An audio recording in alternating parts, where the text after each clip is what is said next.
मेरे प्रिय छात्रों, आज हम सब भुजस्योदार्यम पाठ जो कक्षा 12 अनिवार्य संस्कृत दिनदर्शिका से लिया गया है उसका अध्ययन करते हैं। आइए देखते हैं। भारतीय इतिहास में उदार और न्यायप्रिय राजाओं की गणना करते समय राजा भोज की गणना अग्रिम पंक्ति में होती है। इनकी उदारता के विषय में अनेक कहानियाँ प्रचलित हैं। इनकी इसी उदारता का वर्णन कुछ उदाहरणों के साथ प्रस्तुत पाठ भुजस्योदार्यम में किया गया है। यह पाठ भोज प्रबंध नामक ग्रंथ से अवतरित है। भोज की उदारता, भुजस्योदार्यम मतलब भोज की उदारता पाठ से ही आप लोगों को मालूम चल रहा है। तो आइए देखते हैं। तत्कदाचित, तब कदाचित कोई द्वारपाल आकर के महाराजम भोजम प्राह, महाराज भोज से कहा। तब कोई द्वारपाल आकर के महाराज भोज से कहा, देव, हे देव, कौपीन वशेषो मात्र लंगोटी पहने विद्वान द्वारि वर्तते इति। एक विद्वान द्वार पर है। क्या कहा कि हे देव, मात्र लंगोटी पहने, कौपीन, कौपीन मान लंगोटी, अशेषो केवल एक लंगोटी पर एक विद्वान द्वार पे है। राजा प्रवेशाय इति प्राह, राजा ने कहा उसे प्रवेश कराओ अर्थात अंदर ले आओ। प्राह माने कहा, राजा प्राह, राजा बोला प्रवेशाय इति, उसे अंदर ले आओ। ततः प्रविष्ट, वह प्रविष्ट होकर, वह अंदर आकर के, स कवि, वह कवि, भोजम अवलोक्य, भोज की ओर देखते हुए, भोजम अवलोक्य, अवलोक्य माने देखना, भोज की ओर देखते हुए, अद्य में दरिद्र नाशो भविष्यति, अद्य माने आज, में मेरी दरिद्र नाशो भविष्यति, मेरी दरिद्रता का नाश हो जाएगा, आज मेरे गरीबी का नाश हो जाएगा, मेरी गरीबी आज दूर हो जाएगी। मत्वा तुष्टो, ऐसा सोच करके, ऐसा संतुष्ट हो करके, तुष्टो ऐसा वह संतुष्ट हो करके, हर्षाश्रुण, खुशी से आंसू बहाते हुए, मुमोच राजा की ओर देखा, खुशी के आंसू बहाते हुए राजा की ओर देखा। राजा तम अवलोक्य प्राह, राजा उसे देख करके, तम अवलोक्य मतलब तम माने उसे, राजा उसे देख करके प्राह बोले, कवि, हे कवि, किम रोदस, क्यों रोते हो, हे कवि क्यों रोते हो। ततः कविरा, तब कवि बोला, कवि अरा, कवि आह मतलब तब कवि बोला, राजन, हे राजन, अखंड मदगृह स्थितम, मेरे घर की स्थिति को सुनो, मेरे अकर्ण मतलब सुनो, मदगृह स्थितम मेरे घर की स्थिति को। अयम लज्जानुचय पथि वचनम अकर्ण्य गृहिणी, एक दिन लज्जा अनुचय, एक खील बेचने वाला आया, पथि मतलब राहगीर, एक राहगीर खील बेचने वाला आया, वचनम अकर्ण गृहिणी, उसके वचन को सुनकर मेरी गृहिणी, एक दिन एक खील बेचने वाला आया, उसके वचन को सुन करके मेरी गृहिणी, मेरी पत्नी, शिशव कर्णव यत्नाथ सुपिहित दीनवदना,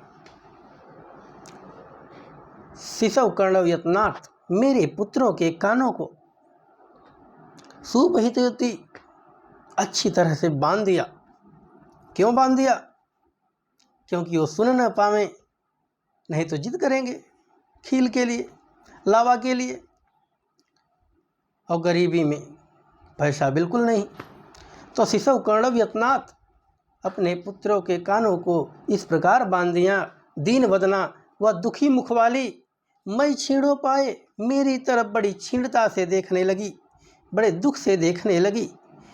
यद कृतम दृशाव अश्रुबले,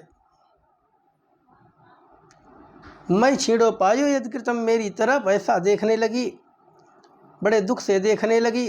दिशा अश्रुबले, मैंने उसके आँखों में आंसू देखा।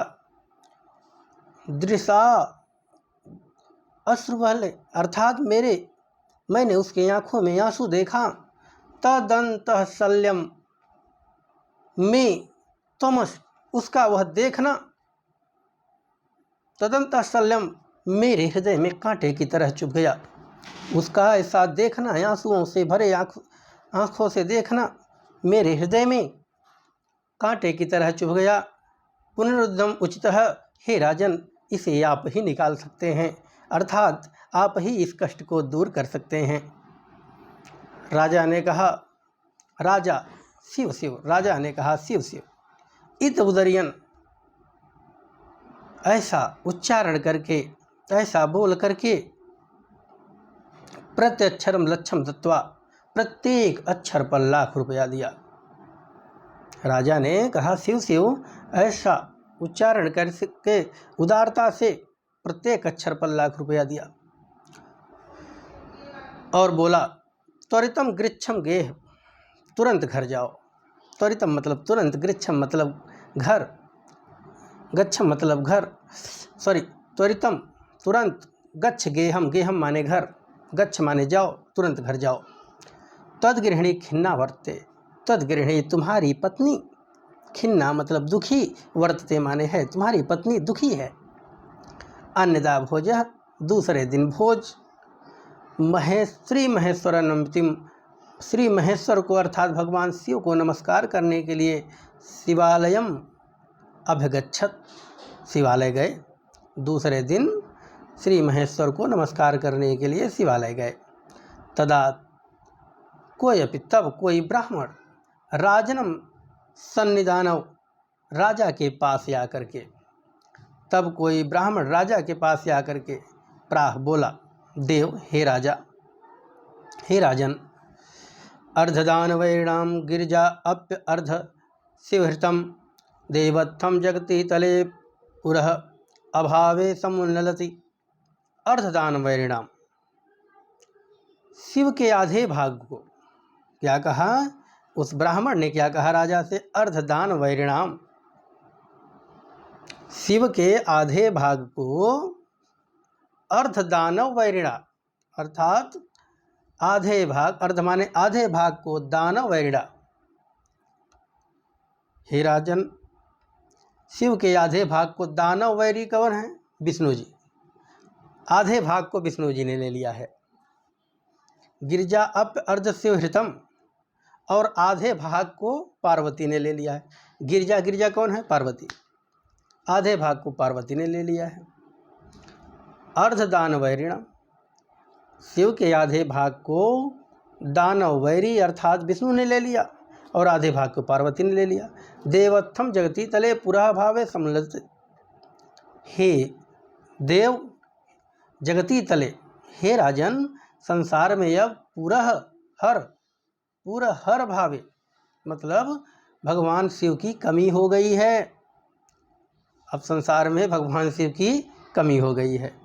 गंगा सागर अंबरम शशिकला नगाधिप क्षमातलः, गंगा सागर अंबरम शशिकला, और जो उनके पास चंद्रमा लगा था वो जाकर के गंगा सागर में चला गया, छिप गया। नगाधिप क्षमातलः, और जो नाग था यहाँ लगाए रहते थे वह क्षमातलः अर्थात पाताल में चला गया। सर्वज्ञ अधिस्वरत त्वं गतः त्वाम माम तु भिक्षाटनम, और सर्वज्ञ अधिस्वरत, पूरा राजकाज जो है, अधिस्वरत पूरा राजकाज तुम्हारे पास आ गया। माम तु भिक्षाटनम, और मेरे पास केवल भिक्षा बची, अर्थात ब्राह्मण के पास केवल भिक्षा बची। क्या कहा कि आधे भाग को शिव ने ले लिया और आधे भाग को दानव वैरी अर्थात विष्णु ने ले लिया और आधे भाग को पार्वती ने ले लिया। फिर दूसरे पंक्ति में कहा गया कि देवत्थम, हे देव, हे राजन, संसार में अब पूरी तरह से भगवान शिव की कमी हो गई है। फिर बताया कि शशिकला जो चंद्रमा रखते थे शिव जी, वह चला गया गंगा सागर में, अंबर में अर्थात आकाश में गंगा सागर में चला गया। नगाधिपत क्षमातलः, और जो नाग था वो चला गया पाताल में। तो जितना भी जो भी राजकाज था हे राजन, वह तुम्हारे पास चला आया और मेरे पास क्या बचा? भिक्षाटन बचा। आइए आगे। राजा तुष्ट, राजा संतुष्ट होकर तस्मै प्रत्यक्षरम लक्षम ददौ, उसके भी उस ब्राह्मण के भी प्रत्यक्षरम लक्षम ददौ, प्रत्येक अक्षर पर लाख रुपया दिया। अन्यदा दूसरे दिन राजा समूह उपस्थिताम सीताम प्राह, पास में ही उपस्थित सीता, वो सीता रामचंद्र की सीता नहीं है, सीता एक कवित्री, तो सीता के पास गया। देवी प्रभात वर्णय इति, तुम भी प्रभात का वर्णन करो, प्रभात का वर्णन करो। देवी, हे देवी प्रभातम वर्णय इति, प्रभात का वर्णन करो। सीता प्राह, सीता ने कहा, विरल विरलाय स्थूल तारा कलाव्यू सज्जना, विरल विरलाय स्थूल तारा, जिस प्रकार तारे अब बहुत ही दूर दूर दिखाई दे, स्थूल जो बड़े तारे हैं, छोटे तारे तो सुबह होते ही सब गायब हो जाते हैं, बड़े तारे कुछ दिखाई देते हैं वो भी दूर दूर। तो वही कहा कि जिस प्रकार से विरल विरला स्थूल तारा, जिस प्रकार से बड़े तारे दिखाई दे रहे हैं लेकिन बहुत कम संख्या में। कलाव्यू सज्जना, कल मतलब कलाव्यू, कलायुग मतलब कलयुग में, कलयुग में उसी प्रकार सज्जन दिखाई देते हैं जो बहुत कम मात्रा में दिखाई देते हैं। जैसे सुबह होते ही बड़े तारे दिखाई देते हैं लेकिन बहुत कम संख्या में, उसी प्रकार कलयुग में सज्जन बहुत कम संख्या में दिखाई देते हैं।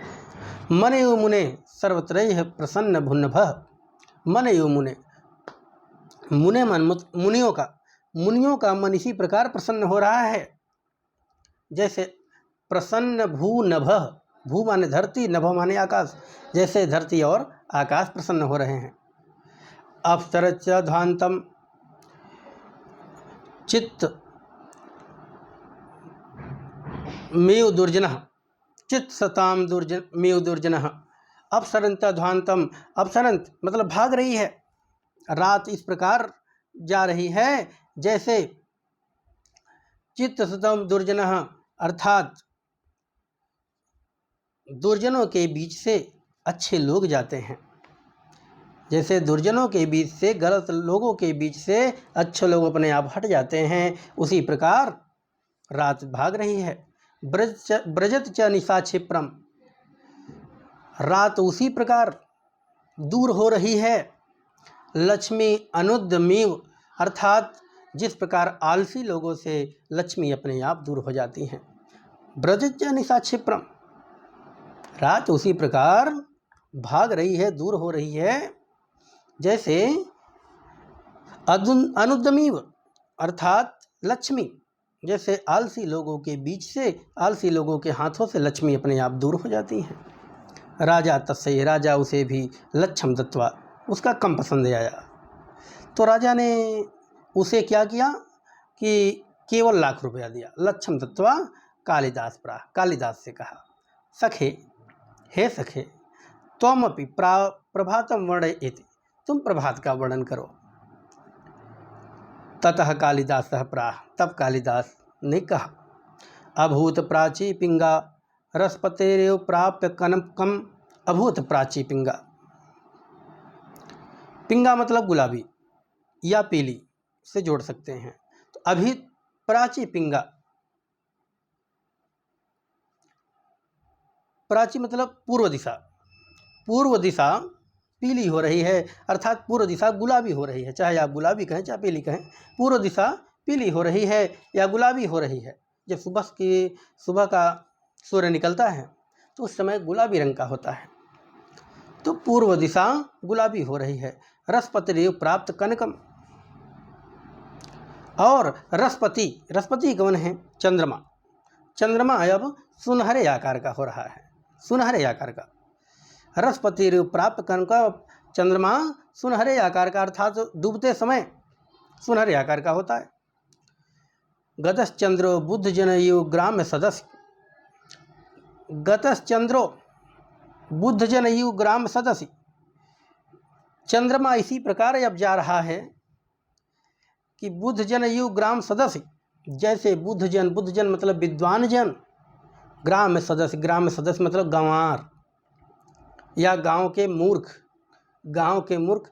तो गतस चंद्रो, चंद्रमा इस प्रकार जा रहा है जैसे गंवारों के बीच से विद्वान चला जाता है। भाई 4 गंवार हों, एक विद्वान बैठा हो तो उसका कोई मतलब नहीं है, वो हट जाएगा कि भैया इनके बीच में हमारी चलने वाली नहीं है।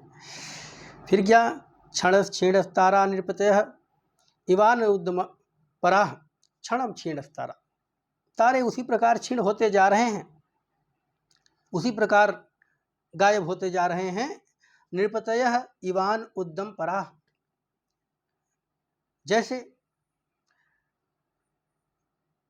आलसी राजाओं के बीच से लक्ष्मी अपने आप गायब हो जाती है। नृपतयः मतलब आलसी, इवन उद्यम पराः मतलब जैसे आलसी राजाओं के बीच से लक्ष्मी अपने आप गायब हो जाती हैं।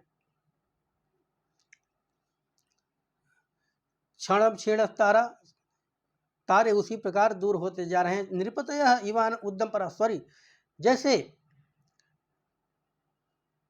आलसी राजा अपने आप गायब हो जाते हैं, अर्थात वे, उनका जैसे बलशाली राजा हैं जो हमेशा कार्य कर रहे हैं, आलसी राजा पड़े हैं मदमस्त होकर के, तो उनका सब कुछ छीन लेते हैं, वो धीरे धीरे गायब हो जाते हैं। न दीपा राजन्ते द्रविड़ हितम युगुणा, दीपक अब उसी प्रकार नहीं जल रहे, दीपक दिन में बंद कर दिए जाते हैं। द्रविड़ हितम युगुणा, जैसे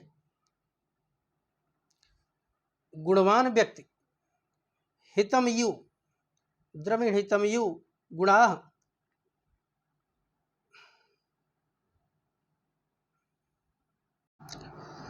तो दीपक राजा न दीपा राजन्ते, दीपक उसी प्रकार अब बुझते जा रहे हैं, नहीं दिखाई दे रहे, जैसे द्रविड़ हितम यु गुणा, गुण तो बहुत है लेकिन धनहीन व्यक्ति वह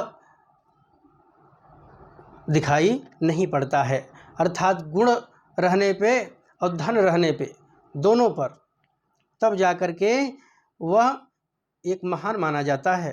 अर्थात जिस प्रकार धनहीन व्यक्ति, बिना धनहीन व्यक्ति गुण रहते उच्च कोटि में नहीं दिखाई पड़ता, उसी प्रकार दीपक धीरे धीरे बुझते जा रहे हैं। राजा तुष्ट, राजा संतुष्ट होकर तस्मै प्रत्यक्षरम लक्ष्यम ददौ, संतुष्ट होकर उनको भी प्रत्येक अक्षर पर लाख रुपया दिया। धन्यवाद। अगले पाठ में हम लोग पुनः मिलते हैं।